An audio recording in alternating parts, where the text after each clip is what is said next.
Welcome back. Good morning, good evening, or good morning to wherever y'all watching the videos from. Okay, breaking news: Carmelo Anthony's family in major trouble after first-degree murder indictment. In other words, yeah, he's indictment and everything, and like that. Basically, it's going down what everybody says. Carmelo Anthony's Carmelo Anthony fooled the judge in major ruling. Here we go. Right here. It's been 2 days ago. So here we go. But this time, as seen in a brand new viral interview clip, Charleston explains how he plans to make sure that even if Carmelo is found guilty, they have a solid backup plan to ensure he gets sentenced to nothing more than a slap on the wrist. And unfortunately, it just might work. I'll explain everything. Let's get started.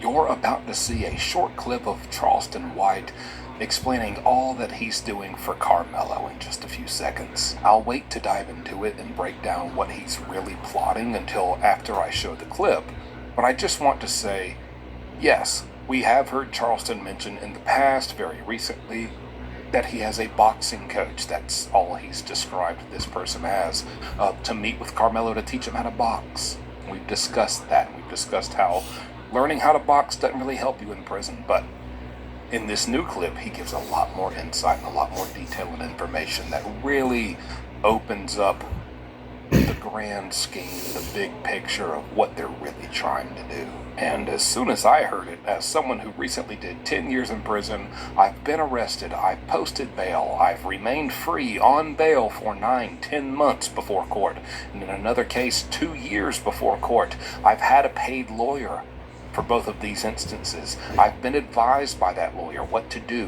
what steps to take, and different tactics in order to have the best possible outcome in court and get a more favorable decision from the judge and jury in court. And so as soon as I heard Charleston going into all this detail that you're about to hear, it hit me instantly. I immediately realized, oh, that's what he's doing. And honestly, there's a reason lawyers do this and advise their clients to do this, because it works, and it just might work for Carmelo. So first off, take a listen.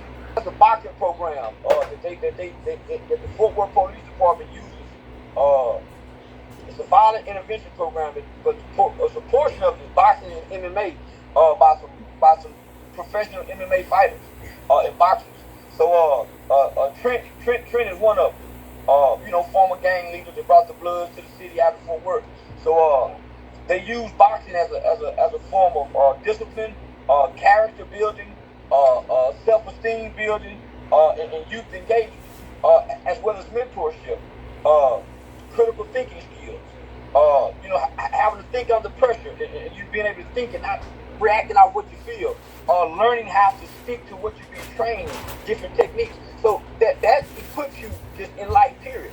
So this is what I pay him every week on to go out there with Carmelo Anthony, because he don't know how to fight.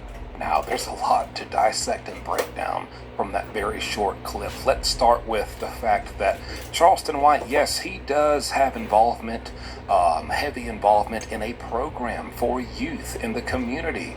Excuse me. I mentioned in my first video about Charleston, I think I wrongfully assumed that most of you who watch me already knew a lot about Charleston White and who he was and what his past is. I was wrong, and I was corrected. A lot of you have never heard of him, have no idea who he is. So I will just point out, Charleston White was a real deal, true blue community activist for positive change in the community. He wanted to stop violence, stop gang violence, killings, shootings, all that negativity. He spent years of his life against that and being very outspoken against that in his community. He says himself in interviews he gave up on that. He gave up on trying to be a change in his community, because he says when he was a activist and he was doing these speeches and going out and spending hours a day, every day, trying to speak to kids and the youth and even the adults in these bad neighborhoods where all this, crap is going on, no one cared. No one wanted to listen. And at the end of the day, he spent all his time doing that. Then he would go home to his wife and his kids, and they were hungry, they were broke. He didn't make any money really from doing that. No one would even really listen to him or take his message. And his kids are looking at him like, man, I'm hungry. And so he started doing what he does on the internet and started getting interviews and saying very controversial, absurd things. And he kind of realized he can capitalize on that, kept doing that, and mastered the art of just going viral on the internet and started earning a lot of money. I mean, at this point, he's probably a multi-millionaire. And he said, you know what, screw the community, screw being an activist, no one ever cared, and my family was struggling and broke, and so then I did what I did on the internet, and I started making money, and now I'm the ultimate provider for my family, and we're all as happy as ever. So yeah, screw it, and he does not feel one bit bad about that, and technically turning his back on the community activism. Said all that to say, he was a real deal activist. He truly does have ties to law enforcement, police departments, government officials in your local Texas towns out there. He really does. That is an absolute fact. He is talking about this organization he's a part of that has ties to a local police department and even has police officers helping train and kind of give some of the teaching and instruction in this program. That is a tactic, because all of this program, he is prioritizing numero uno, Carmelo Anthony. He wants Carmelo Anthony to be associated with this backed by the blue organization. You have members of local police departments, local to where this crime occurred, involved in this, and they believe in this. And so now Carmelo Anthony is one of those students, one of those youth who is receiving this. He has already gained some favorability. We all know how police departments talk and work with neighboring police departments. He's already in there to that degree. And that is why he's doing that and saying that. That's just step one. Now, step two, he's talking about, you got to really pay attention. I encourage you, rewind this video back to that clip. Really listen to him 2 or 3 times. It all sounds very positive, which at its core it is, but everything he's saying, it is very slick and sinister.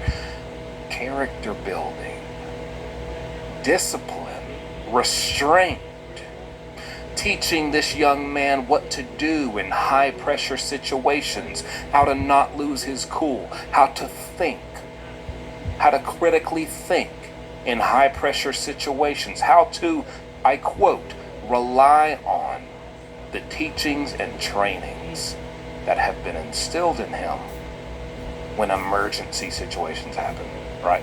Does that sound familiar? Sounds like what police officers get trained to do. That's why that you're seeing that as a result of the involvement of law enforcement. But do you know where this is all coming to a head to?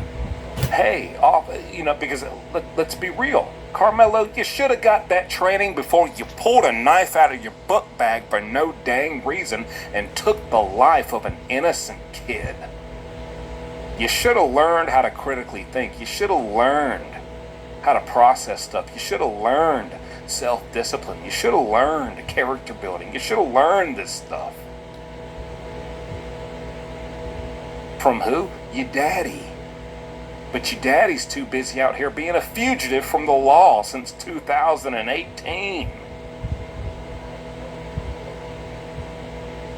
So of course you're not going to learn it from your daddy. But you should have learned all that stuff before you took the life of an innocent person, Austin Metcalf, whose birthday recently passed. Rest in peace to him. Obviously, any sensible person, you should have learned these. Yeah, these all sound great. You should have learned them before you murdered him Charleston doesn't care about that. That's not why he's bringing it up, and that's not why he doesn't even care if Carmelo learns these morals and values. He doesn't. He knows the game. He's been to prison. He was a former high-ranking gang member of the Crips, Charleston White. He's in his late 40s. He's been doing this a long time. He's been in a lot of crap. We'll give him that. He's seen and done a lot of things. He's got a lot of real-world experience. He knows. He is an expert in how this kind of stuff goes. You pay him enough money, which I'm sure they did. He knows how to get you off. He's mentioning all these things because these are the things a paid lawyer advises a client. That's what I was advised to do. When I was in a situation not as extreme as this, but, I had a big case coming up. And I was on bail, and I was young. I was 19. And I didn't know what to do. That's what they tell you to do. Enroll in programs that teach this, and this that are specific to your crime, because then, worst case scenario, I don't think they're going to go for a plea deal, but you never know because they have a whole year, and as more evidence comes out, as all that kind of gets configured, they may realize, hey, you know what, we're screwed, we should probably go for a plea deal. This will help them with a plea deal. It will also help them in trial. Hey, all things considered right now, they are 100% dedicated to going to trial. And so you go to trial, and let's say you still get found guilty, which I'm sure he will, then you have to get sentenced. And during the sentencing, this is where that will also come up. So either way, this is going to benefit him. Your Honor, I'd just like to say Carmelo has spent the last year of his life, ever since this unfortunate altercation, in a very prestigious program that is actually, heavily involving local police department and several decorated members of the police force in this local Texas town, to teach character building character and instilling discipline and how to show restraint and how to critically think in high pressure violent situations, and then also teaching self-defense, teaching the tools needed to defend oneself, but also the discipline to rely on that training and not exceed that training to where you get into unnecessary force and things like that. Everything that kind of leads to my client being guilty, he has not just sat on the couch eating Doritos, playing the video games for the past year. He has actively been trying to become a better man and be taught by your very own law enforcement officers how to correct pretty much everything that caused him no critical thinking. What are the consequences of stabbing someone in the heart? You're not no critical thinking in a high pressure situation that he created. No discipline, no character, no nothing. And at the very least, no idea how to just fight someone with your bare hands, because I guarantee you it would not have led to a death.